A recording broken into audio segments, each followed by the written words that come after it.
The Made in America years of Cannondale have always held a special place in my heart. I mean, I still have a gigantic banner in the garage of that time period. They were not afraid to try new things and be the weird kid on the block that was surprisingly good at stuff. But, as history has shown us, all good things must end. Because my last cycling video on Giant was received so well, I thought I would tackle another. Also, please leave a like and hit that subscribe button if you find any of my content useful. Now, let's get to it. It all started in 1971 with the Montgomerys. Joe Montgomery and Murdoch McGregor are the founders of Cannondale Bicycle, and to much people's surprise, the company was actually just trying to capitalize on the 10-speed boom. In 1971, the company was making precast concrete housings when Joe took his son Scott, who's gonna play an important role in Cannondale's history, on a bike trip, which led to the creation of Cannondale's first bicycle product, an aluminum bike trailer called the Bugger. After the Bugger, Cannondale moved on to making bike bags for people touring, and at the time there was only 3 employees, one of which being 11-year-old Scott. But in 1987, the company was losing a lot of money, even though they were growing at a rapid rate. Although making traditional bikes, Cannondale was known early on for something that is heralded as new by today's standards, the SM400. It had a 26-inch front wheel and a 24-inch rear wheel, essentially being one of the first mullet bikes on the market, and Cannondale also had a full suspension bike with high pivots. Also, Cannondale was known as primarily being an aluminum frame manufacturer at a time when steel was real and everyone looked at aluminum like it was just a niche thing that would not last. Cannondale's design for the SM400 stemmed from Eastern American trails. Instead of most bicycle frame manufacturers or designers were from the West Coast, they wanted to produce something for the East Coast because the trails were very, very different than what was found on the West. So in their head, having that smaller wheel on the back was going to help with traction and climbing. So that was kind of their spiel for it. The whole aluminum tubing actually came from a guy named David Graham who built submarines for the Navy. He wrote to Joe Montgomery about how a fat tubed aluminum frame would be stronger and lighter than any steel frame. Joe called him the next day, hired him in 81, and in 84, Cannondale started with its first fat-tubed touring frame. But back to Scott. He was quoted as saying that the losses that Cannondale was seeing in the late 80s were due to typical growth issues and a bunch of young, inexperienced people like himself doing big jobs. And I quote, "My father called me into his office one evening and said, 'How would you like to move to Europe?' I said I'd love to. The next day I bought a ticket and was off to the Netherlands with a few ties and a cheap inherited suit, and we started Cannondale Europe. 3 years later he asked me about Japan. I again said bring it on, and headed to a Tokyo trade show in search of figuring it out. 1992.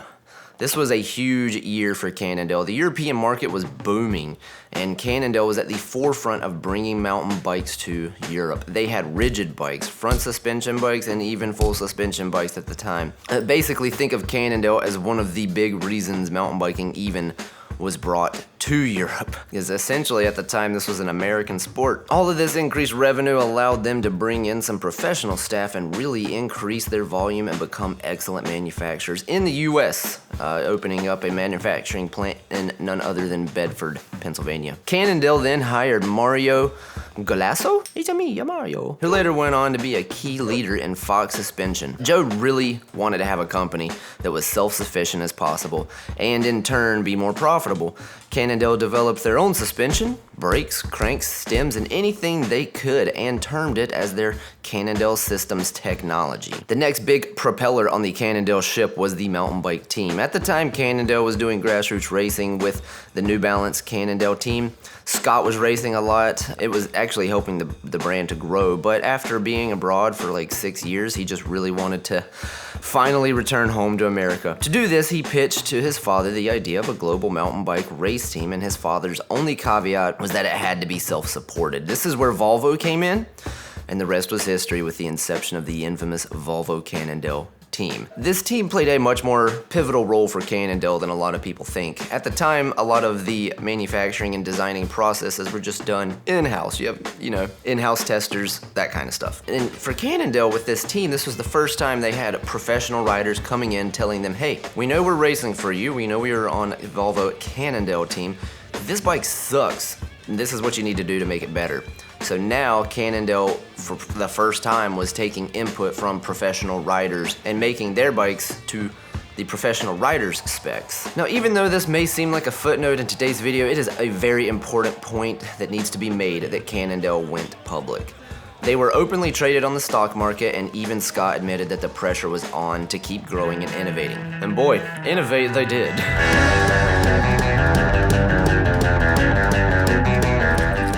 Now I'd like to show you the Super Reactive 80. We've brought the top of the line Super Reactive from 1996 down to new, more accessible price points. 80 because there's 80 millimeters of travel in the back, but this has the same basic frame construction as the top of the line bike. Suspension is about better control. It's being able to carve a turn on a trail, staying in control. Now enough tooting the Cannondale horn, because if they are so great by my standards, then what the heck caused them to go bankrupt in 2003? Meet the Cannondale MX-400. Reverse motor, fuel injected electric start, 4-stroke American-made aluminum motocross machine from 2001. There's a great video that I will link below that goes into detail about the design of this open class motocross machine, but just know that Cannondale got way in over their head. I really think that Joe Montgomery was definitely more of an innovator than a cyclist. I don't know him personally, so everything I'm about to tell you for this little section is just my opinion and me kind of reading between the lines, but he built Cannondale from the ground up, very successful business, and then seems like when he thought he had kind of conquered that side of his innovation, or when he had scratched that innovation itch, he wanted to move on to something different,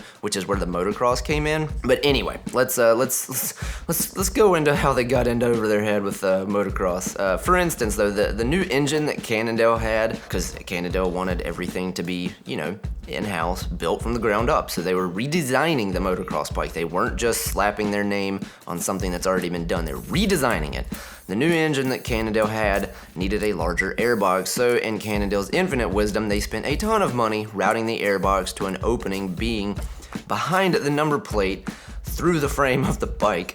And after numerous redesigns, this was scrapped because of the integrity of the frame was severely compromised. So they simply added a second airbox to the bike that was underneath the motor. So you have one on top, one below, and the one below had a multitude of problems. There were so many delays with this bike coming out as well. You can find quotes of people complaining back in the 90s when this thing was supposed to be launched at the end of, I think, 1999. There were some motocross dealerships that claimed that they had product on the walls for Cannondale for 2 years, and that bike kept getting delayed. But to put the delays into perspective, when Cannondale started designing the MX-400, Yamaha hadn't even started on their 4-stroke, designing it, that is. By the time Cannondale had their bike on the market, Yamaha was already on their second iteration of theirs. And I'll go back to it. People, of course, are willing to pay for a premium product if that product is worthy of the extra cash. But to put it lightly, the Cannondale MX-400 was a complete and total failure, with almost all of the test bikes breaking down. I'm about to ride the worst dirt bike in history. This is the 2001 Cannondale MX-400. You can zero in on just about everything on the bike and show that it still needed work. This is something that Cannondale was somewhat known for, but in typical Cannondale fashion, if something didn't work right, they would just keep refining it until they had a great product. The difference though, motocross bikes are way more expensive to redesign than a bicycle. The initial cost Cannondale had planned for developing the MX-400 was $20 million, but by the time they were forced to release this unfinished product in 2001, it had ballooned to $80 million in design costs. That is astronomical considering Cannondale started their motorcycle side of the business with $100 million. Scott Montgomery later said they would have needed close to $500 million if the brand had any hope of making it in the motocross world. Cannondale was losing money on each freaking bike that it sold at this point. In 2003, they filed for bankruptcy protection, and all of their assets were purchased by Pegasus Capital Advisors.